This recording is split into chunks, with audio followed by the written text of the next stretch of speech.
Monsieur le Premier ministre, merci d'être l'invité d'i24 News. Je suis Kalev Ben David de la chaîne anglophone. Je suis accompagné de mes collègues Jean-Charles Banoun de la chaîne française Allô, bonjour. et Mohamed Sayan de la chaîne arabophone. Commençons, si vous le voulez bien, par le coronavirus. Hier seulement, vous affirmiez qu'Israël était pratiquement sorti de la pandémie. Mais on entend aussi d'autres voix, des responsables du ministère de la Santé qui usent d'un ton plus prudent et mettent même en garde face à la possibilité d'un autre confinement. Quelle est précisément la situation d'Israël face à la pandémie? Nous sommes en train de sortir de la crise du coronavirus plus vite que tout autre pays au monde. Hier, nous avons vacciné le 5 millionième citoyen en Israël. Je pense que c'est un succès formidable. Il nous en reste encore 1 million environ à vacciner. Et si tout le monde obéit aux règles, comme en portant les masques par exemple, nous n'aurons plus de confinement. Et en vérité, ce qui nous attend, c'est un avenir économique radieux. Et je compte personnellement mener cette économie pour en faire en sorte qu'elle ait la plus forte croissance de toutes les économies post-corona, parce que nous serons les premiers à en sortir grâce aux millions et millions de vaccins que j'ai fait venir en Israël. Mais il faut obéir les règles, ne l'oubliez pas. Et je pense que c'est la question qui nous préoccupe aujourd'hui. Qui va prendre l'économie israélienne pour lui faire atteindre de nouveaux sommets? Je l'ai fait à 2 reprises, lors de crises difficiles en 2003 et en 2009. J'ai mené Israël à de nouveaux sommets, mais il nous reste beaucoup de travail à accomplir et je sais comment piloter l'appareil. Les autres, ils n'ont même pas de licence de pilote. Ils ne savent pas comment faire. Ils n'ont pas d'expérience. Ils ne sont pas assurés dans leur démarche. Ils veulent juste être dans la cabine de pilotage. Cela ne peut pas fonctionner. Moi, je compte faire sortir l'économie israélienne de la crise. Et pour répondre à votre question, il n'y aura plus de confinement. Si tout le monde respecte les règles, c'est un avenir radieux qui nous attend. Monsieur le Premier ministre, nous avons pu voir la coopération entre Israël et d'autres pays dans la lutte contre le coronavirus. Existe-t-il une coopération entre Israël et des pays qui n'entretiennent pas de relations avec Israël, et notamment avec des pays arabes ou musulmans? Vous savez que la réponse est oui, et vous savez aussi que je ne vais pas pouvoir répondre à votre prochaine question. En quoi consiste cette coopération? Mais vous savez, il y a quelques années, j'ai dit que nous aurions de nouveaux traités de paix avec des pays arabes, et les gens m'ont dit non, il va falloir pour cela déraciner 100 000 juifs de leur maison, il faut passer par les Palestiniens pour avoir accès au monde arabe. Et j'ai dit non, ce sera le contraire, parce que avec la rigidité de la politique palestinienne qui rend la situation impossible et complètement paralysée. Or, nous avons une occasion, nous pouvons avoir une percée avec le monde arabe parce qu'ils voient ce qu'Israël est devenu sous ma direction, une économie de marché, une grande puissance de high-tech dont ils ont besoin et aussi une politique passionnée contre l'Iran, contre l'obtention d'armes par l'Iran. Ils ont vu que je menais cette politique et Israël, d'ennemi, est devenu un allié essentiel pour assurer leur futur. C'est pourquoi nous avons plus de coopération dans le domaine du coronavirus et dans les autres. Mais la question qu'il faut se poser, c'est qui va poursuivre cela? Nous avons là une occasion unique. Qui va stopper l'Iran? Lapid, qui m'a critiqué quand je suis allé devant le Congrès, c'est lui qui pourrait être élu Premier ministre.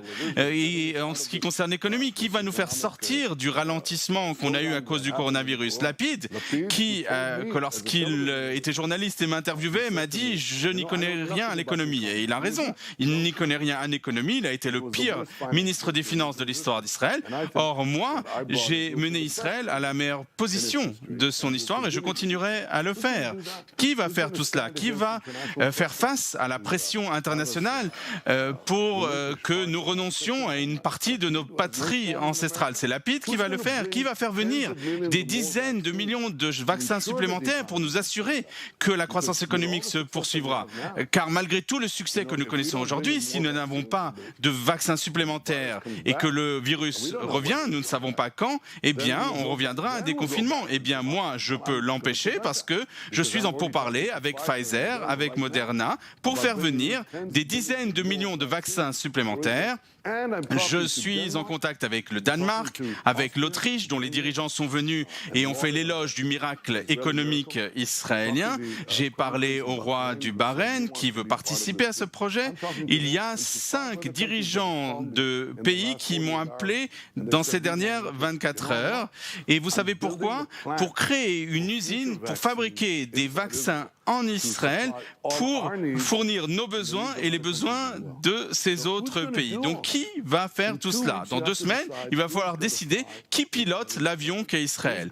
Vous êtes les passagers. Est-ce que vous allez laisser quelqu'un qui ne sait pas piloter, qui n'a pas d'expérience, ou bien quelqu'un qui a prouvé sur la scène internationale sa capacité à protéger le pays, à mener l'économie à de nouveaux sommets, à préserver notre sécurité? Donc, qui va faire tout cela? C'est soit moi, soit Lapid et ses copilotes qui n'ont d'ailleurs aucune expérience. D'ailleurs, ils se battent pour savoir qui va être au poste de pilotage. Ils disent, moi je vais être le pilote, moi je vais être le pilote. Vous les entendez se disputer. Eh bien, nous aurons l'occasion de créer un gouvernement de droite stable sous ma direction pour tous les citoyens d'Israël, juifs et arabes. Et c'est cela que le choix que les Israéliens doivent faire. C'est soit un gouvernement de droite stable dirigé par moi, ou un roulement chaotique avec Lapid comme Premier ministre. Il faut choisir qui vous voulez qui pilote l'appareil, moi ou Lapid. Vous savez bien quelle est ma réponse, mais je pense que c'est aussi la réponse de la majorité des Israéliens. Ils ne veulent pas Lapid. Et si vous ne voulez pas Lapid, eh bien votez pour moi. Alors justement, parlons des avions. Pendant des semaines, les frontières israéliennes sont restées fermées. Du coup, des centaines de citoyens franco-israéliens se sont retrouvés bloqués, sans possibilité de revenir en Israël, pas de vol direct. Ils ont été très en colère contre vous, contre le gouvernement. Est-ce que vous avez entendu leur colère? Ah ouais, c'est vrai. C'était très difficile. Et mon ami Meir Habib, il m'a appelé. Il m'a dit qu'il y a un problème. Le résultat a été qu'immédiatement, j'ai mis en place des vols en provenance de Paris. Mais pourquoi avons-nous eu ce problème? D'ailleurs, ça ne concerne pas que Paris, c'est aussi vrai pour l'Ukraine et New York. Alors New York, pas toujours. Il y avait des vols directs de New York, pas de Paris. Bien sûr, on a montré tous les ultra-orthodoxes qui venaient de New York, mais on n'a pas vu tous les autres vols venant d'ailleurs dans le monde où il n'y avait pas l'ultra-orthodoxe, parce que les médias israéliens sont véritablement comme un parti politique, cela ne fait aucun doute. Mais effectivement, il y a eu un problème pour la France et nous avons mis en place ces vols. La raison pour laquelle nous avons eu ce problème, c'est que j'ai fermé, c'est moi qui ai fermé l'aéroport et c'est vrai que nous avons eu une fermeture un peu plus hermétique en Israël que dans d'autres pays. Et je pense que nous avons eu raison parce que nous voulons finir de vacciner notre population adulte. Nous en aurons fini dans quelques semaines, c'est formidable, mais en même temps, nous avons des besoins et donc nous avons aujourd'hui des vols de Paris, nous continuerons à avoir des vols en provenance de Paris et je voudrais faire avec Emmanuel Macron ce que j'ai fait avec le Premier ministre Mitsotakis, le Premier ministre grec ou avec le président chypriote, c'est-à-dire d'avoir des passeports sanitaires pour que les gens puissent faire des allers-retours sans le moindre obstacle et je pense que ce va être le cas et je compte le faire avec d'autres pays également.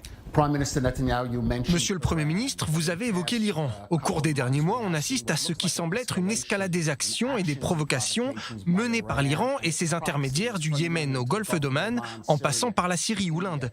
Comment Israël, comment vous comptez répondre à cette menace et dans quelle mesure pensez-vous que l'administration Biden contrera ses efforts, pas seulement quand des intérêts américains sont menacés, mais aussi ceux de ses alliés dans la région?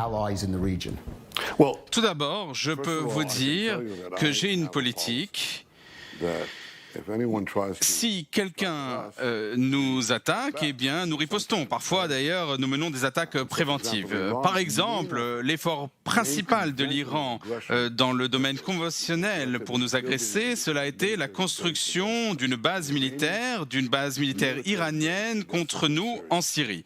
Et vous savez que j'ai donné l'ordre à nos forces armées, à Tsahal, à empêcher cela à tout coup. Et vous voyez que nous intervenons là-bas tous les quelques jours. Et nous faisons cela dans le cadre d'un cercle d'activité très large pour empêcher l'Iran d'agir. Donc j'ai montré ma capacité à le faire.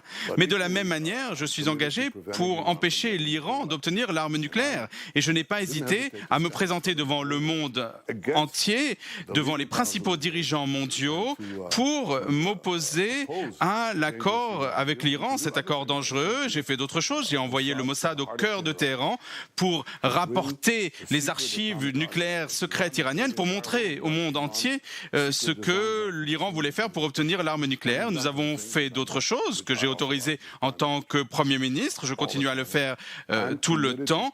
Je suis engagé à empêcher l'Iran à obtenir l'arme nucléaire qui menacerait l'État d'Israël ou qui mettrait en danger notre sécurité. Est-ce que les États-Unis seront à notre côté? Je l'espère. J'ai eu une conversation avec Joe Biden, qui est un ami depuis près de 40 ans. Il a dit sa volonté de nous aider à empêcher l'Iran d'obtenir l'arme nucléaire et je lui ai dit quelque chose que j'avais dit à Donald Trump et au président précédent. J'ai dit « J'apprécie cette alliance irremplaçable que nous avons avec les États-Unis. Nous n'avons pas de meilleur ami que les États-Unis. D'ailleurs, je pense que les États-Unis n'ont pas de meilleur allié qu'Israël.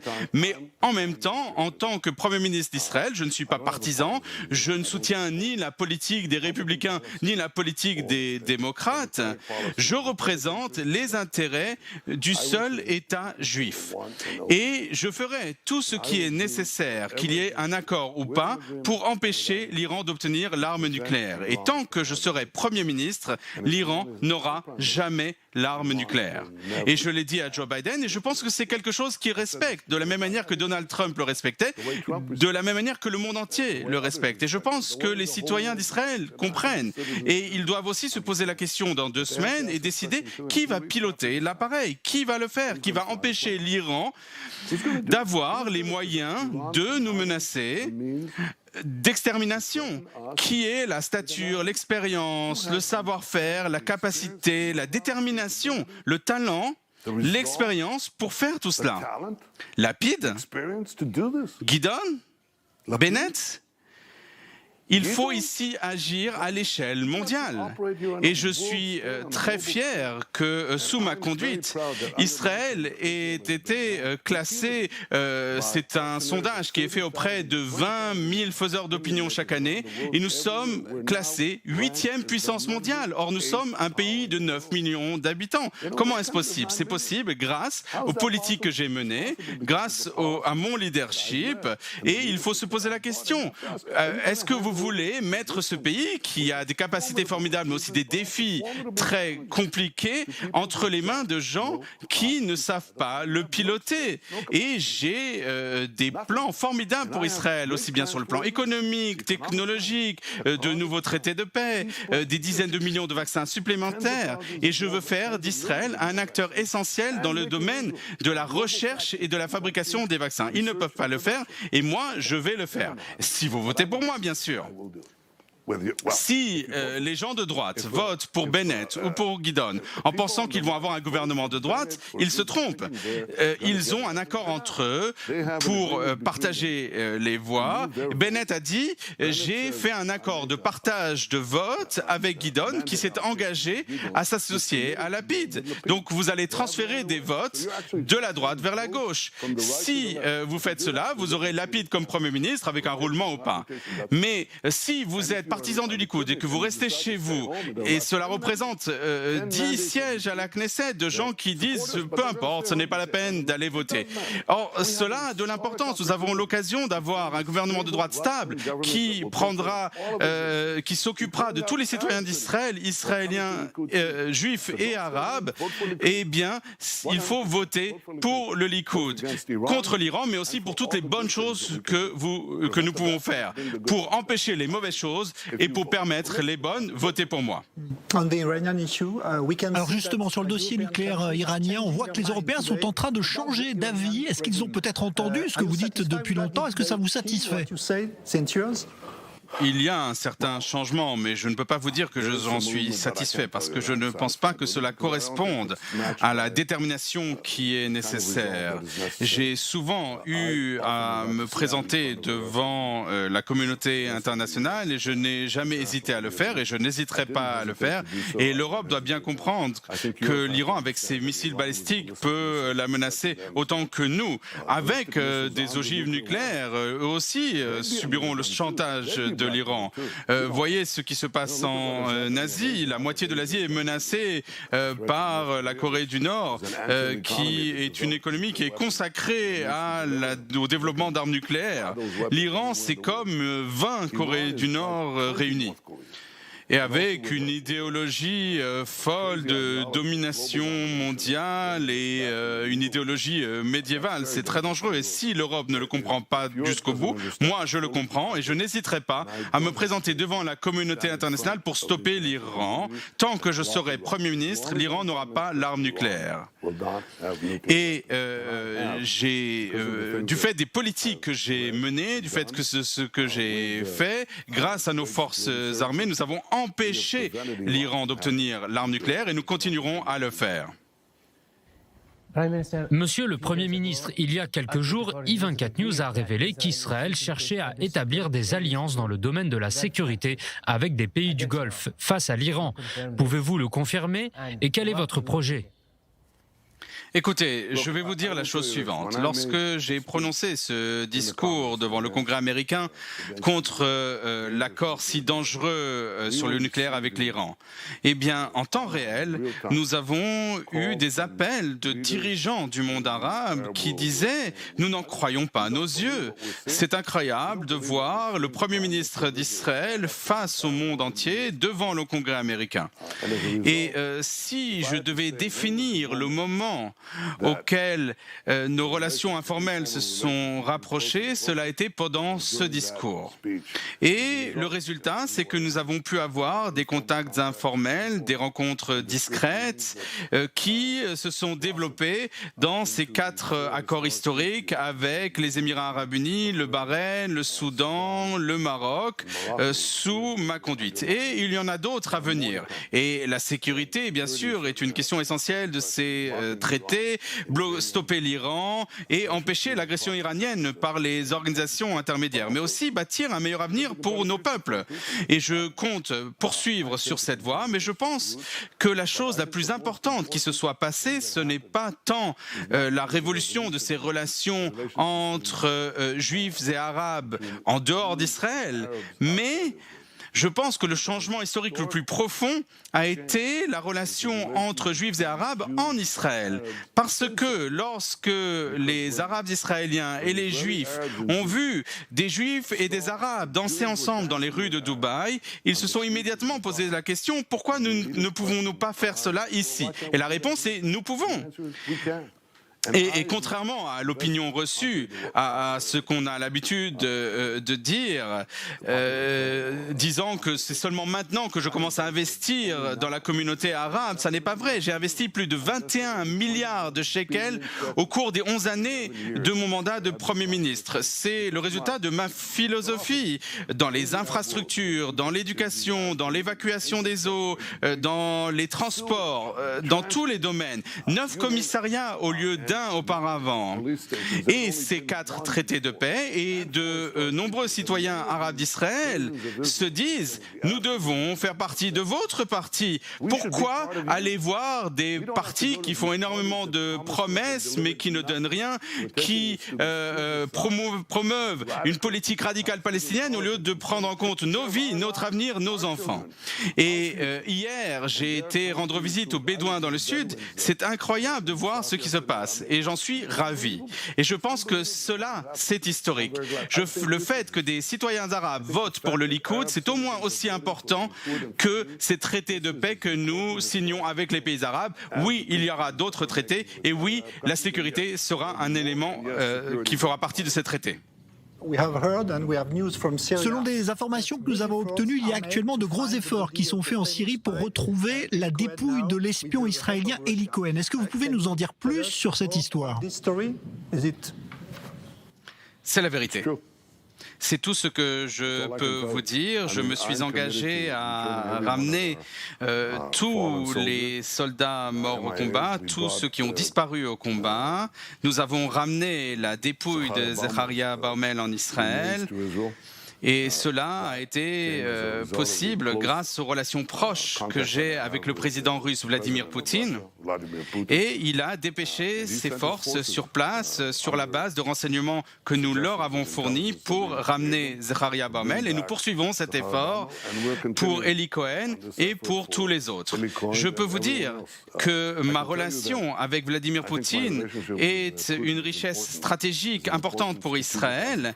Et Vladimir Poutine a dit une fois que si nous n'avions pas eu cette relation si proche, il y aurait pu y avoir une confrontation entre nos forces armées qui sont très proches les unes des autres, notre armée de l'air et leur armée de l'air dans le ciel syrien. Et cela n'a pas eu lieu et je pense que c'est quelque chose de supplémentaire que je peux offrir. Qui va piloter cet avion? C'est cela qu'il va falloir décider dans 2 semaines. Qui va diriger ce pays? Ces gens-là n'ont pas d'expérience, beaucoup d'ambition, d'accord, mais aucune expérience.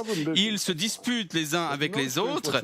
Qui va piloter? Mais ils sont incapables de piloter. Moi, je l'ai piloté, je lui ai fait atteindre de nouveaux sommets. Nous ne voulons pas que cet avion s'écrase et nous voulons qu'il atteigne de nouveaux sommets. Et c'est cela qui se passera si vous votez pour le Likoud sous ma direction.